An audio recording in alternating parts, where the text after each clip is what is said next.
Stop using pivot tables. Use this new Excel function instead.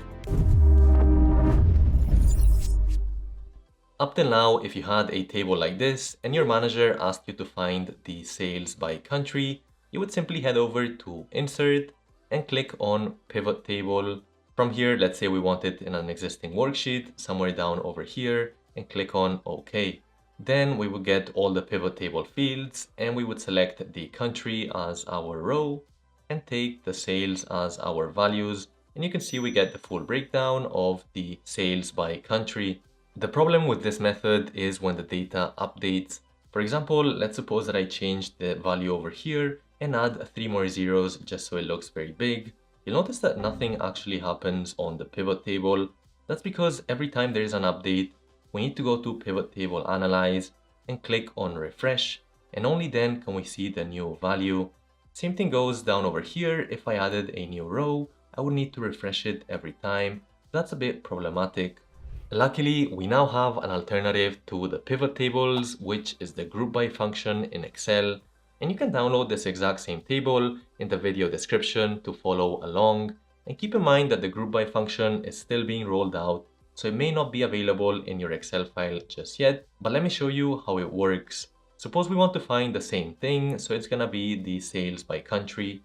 We would type equals group by, hit the tab key there, and the row fields are simply all of our rows, which would be our countries. We're gonna select them with Control-Shift down. You'll notice it now says table 1, and that's because we have this formatted as a table, comma. The values are all of the sales figures, that's what we're interested in. We'll select that with Control-Shift down, comma, and the function, what do we want? Well, we want the sum of revenue by country, so we'll select the sum there by hitting the tab key, close a parenthesis and hit enter. And just like that, you can see we have the exact same breakdown, but the key difference is when there's updates over here. Let's suppose we remove the 3 zeros that we added earlier and hit enter. You'll notice that this upper part with the new function updates automatically, but the same can't be said for this pivot table down below. Same thing goes if we were to add a new country in here. Let me just add a new name quickly. So you can see I've added a new row for Romania and added some other details there. And you can see that Romania is now inside of our list up here, but that's not the case in the pivot table down below. Now, let's be honest, pivot tables can do a lot more than just that. So let's go over a harder example for the group by. And in this case, let's suppose our manager is asking for the sales by country, but also for the percentage of total.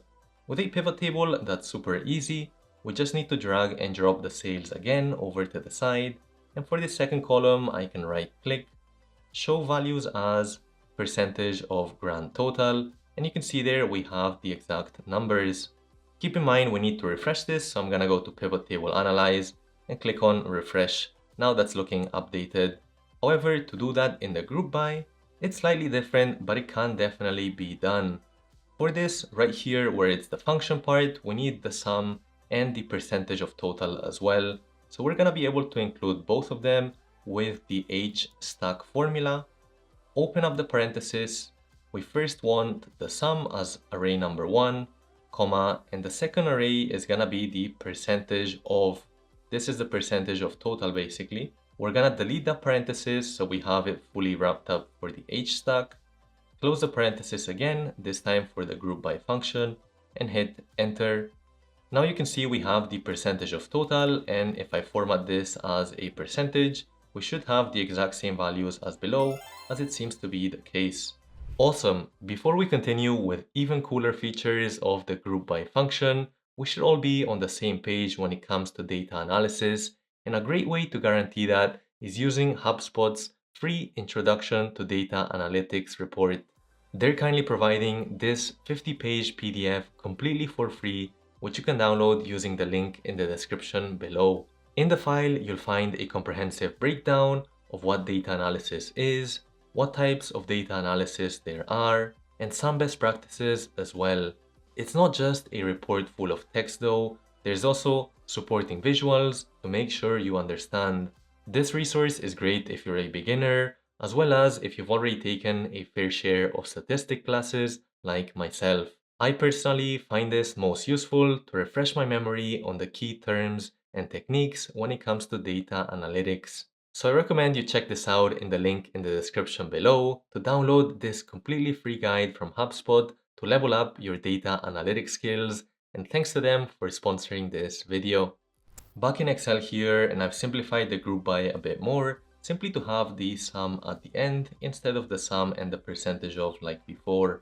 And now suppose our manager wants us to get rid of the totals and also add headers up top. For this, we can customize further by looking at all of these inputs that have parentheses, these square brackets. These are the ones that are basically optional. So if we hit on the comma key there, for the field headers, these are all of the headers that we have in dark blue here, and we have a few options. No means we don't have any, then yes but don't show is just hiding them, and now we want to go to yes and show because we want to show those. Hit a 3, comma, and the total depth is the breakdown of whether we want the totals or not. In our case, let's put a 0 because we don't want any totals, and hit enter to see what that looks like. You can see we now have the headers, but we don't have the totals down below. Getting rid of the totals doesn't make that much sense here, but for something like the average price, let's suppose we selected instead of the sales here, I'm just gonna delete all of this area and select the prices in USD instead. And let's say we wanted the average.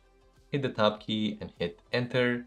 Now for something like the average price, it doesn't make much sense to have the sum of the totals as these are just averages. So getting rid of the total there can be quite handy. This group by function still has so many more features. Let's go over another one. Let's say our manager is asking us to sort all of these values so they're a bit easier to read.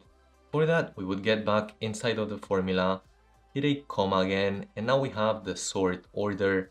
And how this works is if we were to put a 1, it sorts based on this first column. Now if we were to put a 2, it sorts based on this pricing one. So that's the one we're interested in. Let's say I just put a 2 and hit enter. Now you can see that it's going from low to high. If we wanted to reverse that, we can put a minus instead. So a -2, now it's going from high to low.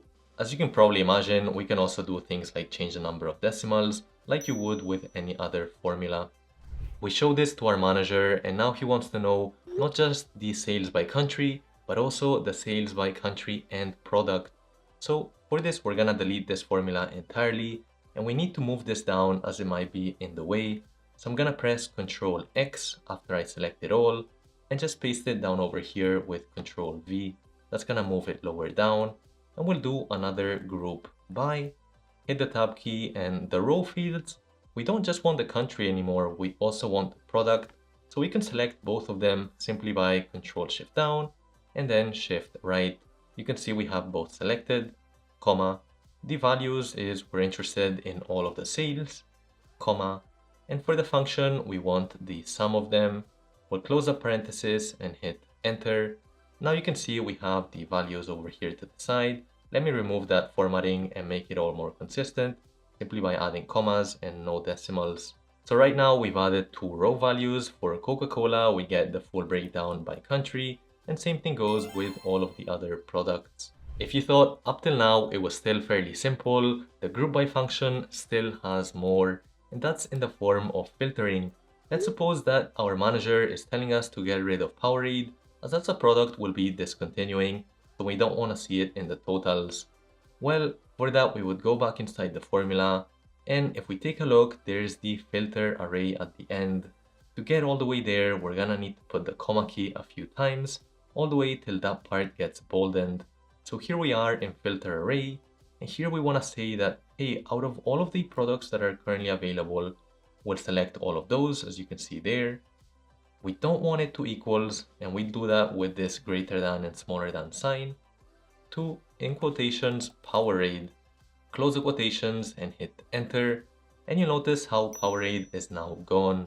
Right now we did not equals to, but as you can imagine, we can change that to, let's say, equals to, just with the equal sign, and instead of Powerade, let's suppose we go for Fanta and hit enter. Now we only get the breakdown for Fanta. If you use pivot tables often, you might have realized there's one thing that's missing. We take a look over here and we select this pivot table, you'll note that we have columns to the side. For example, we could have the country on one side and the product on the other like so, and we could get that full breakdown. That's not really the case with the group by. It's not an option in here to add the column. That's where the pivot by formula comes handy. So let's take a look at it. We're just gonna delete this one and type equals pivot by, hit the tab key, and you'll notice this is exactly the same as the group by, except there is the column fields as well.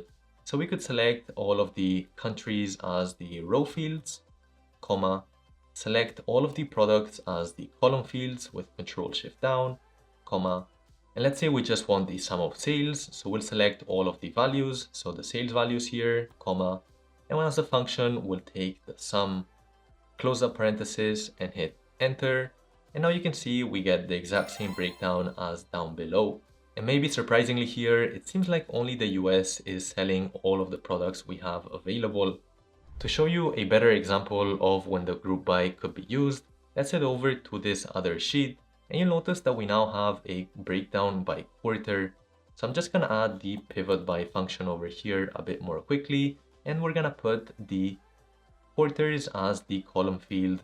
So I would select, let's say, all of the countries, comma, the quarters as the columns, comma, and as the values, let's say we just want the same sales, and the function is gonna be the sum of sales, close the parenthesis and hit enter. You can see what that looks like, where in Q1 we were missing 2 countries, but it seems like we're expanding a lot more, as in Q3 things are looking a lot better. So this top part can be really useful for something like the years, the months, or the quarters. Awesome! If you think you have a good grasp of Excel, challenge yourself by watching this video on one of the things that most people get wrong in Excel, or take our Excel course to continue improving over here. Hit the like and that subscribe, and I'll catch you in the next one.